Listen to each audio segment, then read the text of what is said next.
librado por un ángel.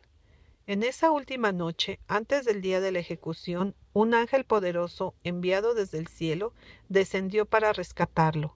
Las macizas puertas que encerraban al Santo de Dios se abrieron sin la intervención de manos humanas. El ángel del Altísimo entró, y sin hacer ruido se cerraron de nuevo tras él. Llegó a la celda cavada en la roca viva, donde yacía Pedro durmiendo, el bendito y apacible sueño de la inocencia, con perfecta confianza en Dios. Mientras permanecía encadenado a dos poderosos guardianes, uno a cada lado, la luz que circundaba al ángel iluminó la cárcel, pero no despertó al dormido apóstol. Gozaba del reposo completo que vigoriza y renueva, y que es el fruto de una buena conciencia. Pedro no se despertó hasta que sintió el toque de la mano del ángel y escuchó su voz que le decía: «Levántate pronto». Vio su celda, que nunca había recibido la bendición de un rayo de sol, iluminada entonces por la luz del cielo, y a un ángel revestido de resplandeciente gloria de pie ante él. Obedeció mecánicamente la voz del ángel, y al ponerse de pie levantó las manos, y descubrió que las cadenas se habían desprendido de sus muñecas. Nuevamente escuchó la voz del ángel: «Cíñete y átate las sandalias». De nuevo Pedro obedeció mecánicamente, mientras mantenía la vista fija en su visitante celestial, convencido de que estaba soñando o se encontraba en visión.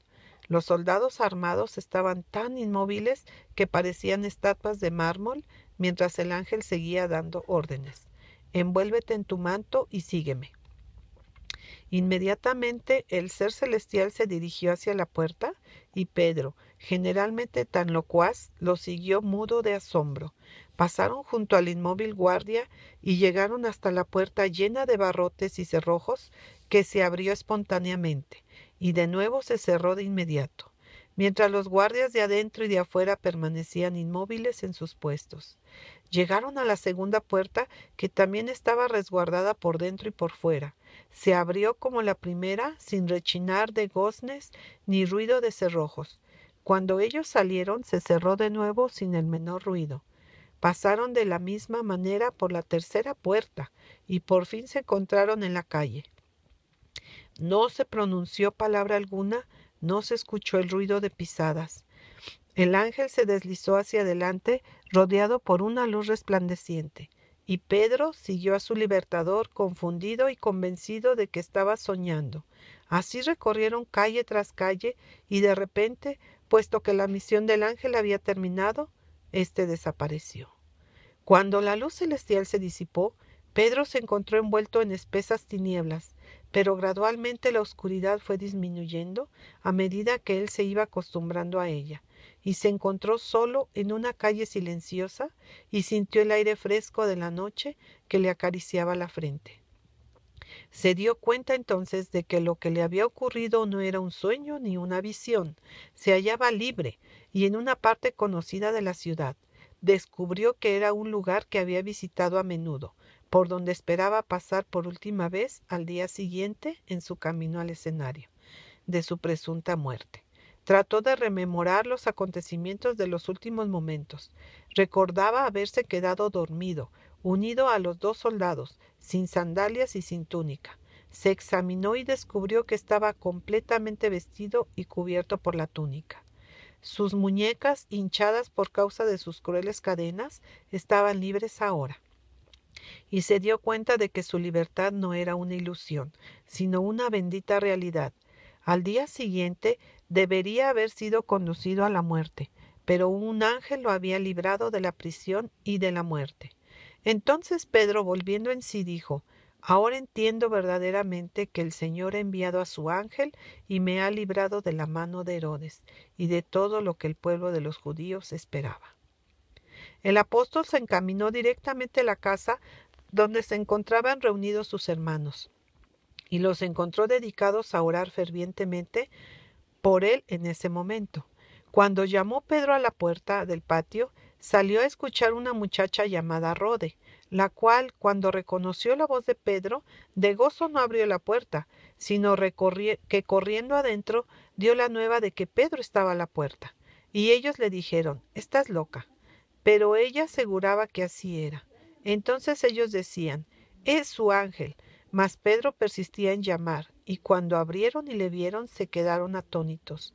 Pero él, haciéndoles con la mano señal de que callasen, les contó cómo el Señor le había sacado de la cárcel, y dijo: «Haced saber esto a Jacobo y a los hermanos».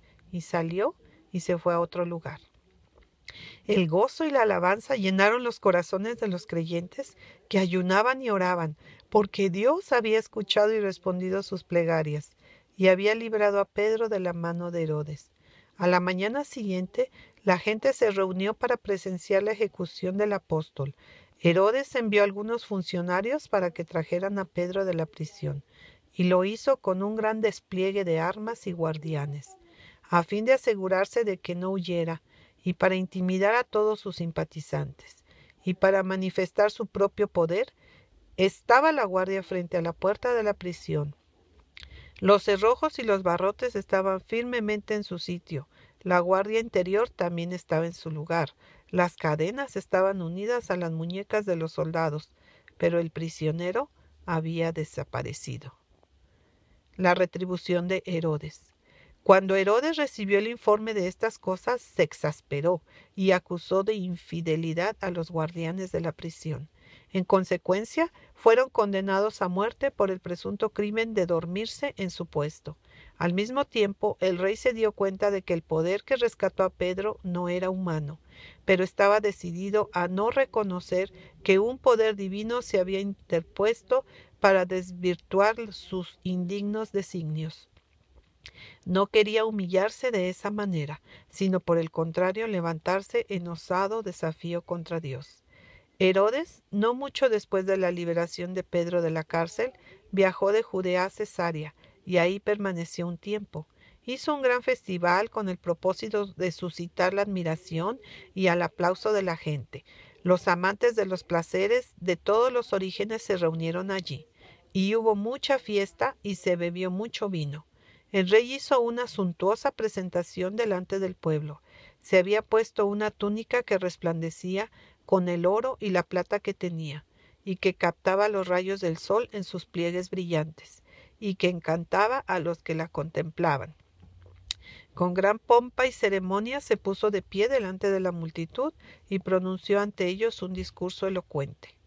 La majestad de su aspecto y la fuerza de sus bien elegidas palabras cautivaron a la asamblea con una poderosa influencia. Sus sentidos ya estaban pervertidos por la fiesta y el vino, y se hallaban bajo el encanto de sus resplandecientes adornos, de su majestuoso porte y sus elocuentes palabras.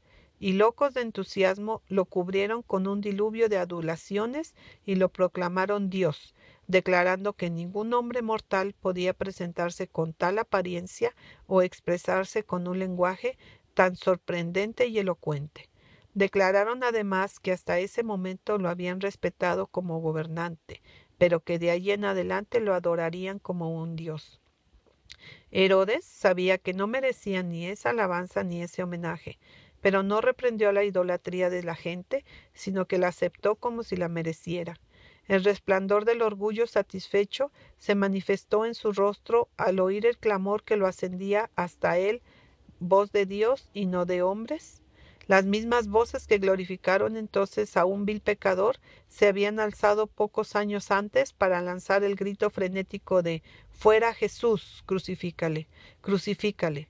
Herodes recibió con gran placer esa adoración y ese homenaje, y su corazón se ensanchó por causa del triunfo logrado. Pero repentinamente un cambio terrible y veloz se produjo en él. Su rostro manifestó la palidez de la agonía. Gruesas gotas de transpiración surgieron de sus poros. Permaneció un momento como transfigurado por el dolor y el terror. Y entonces, mientras dirigía su rostro exangüe y mortecino hacia sus amigos transidos de horror, clamó con voz hueca y desesperada: «Aquel a quien habéis exaltado como a un dios ha sido herido por la muerte». Fue retirado a un estado de angustia lacinante de la escena de malvada Francachela, regocijo, pompa y ostentación que en ese momento abominaba su alma. Poco antes había sido el orgullo destinatario de la alabanza y la adoración de la vasta multitud, pero ahora se sentía en las manos de un gobernante más poderoso que él. El remordimiento se apoderó de su ser. Recordó su cruel orden de dar muerte al inocente Santiago. Recordó su implacable persecución de los seguidores de Cristo y su intención de dar muerte al apóstol Pedro, a quien Dios había librado de sus manos. Recordó también cómo en medio de su mortificación, su frustración y su ira, se había vengado insensatamente de los guardianes encargados del prisionero y los había ejecutado sin piedad. Se dio cuenta entonces de que Dios, que había rescatado al apóstol de la muerte, le estaba pidiendo que rindiera cuentas a él, el implacable perseguidor. No encontraba alivio para su dolor corporal ni para su angustia mental, ni las esperaba tampoco. Herodes conocía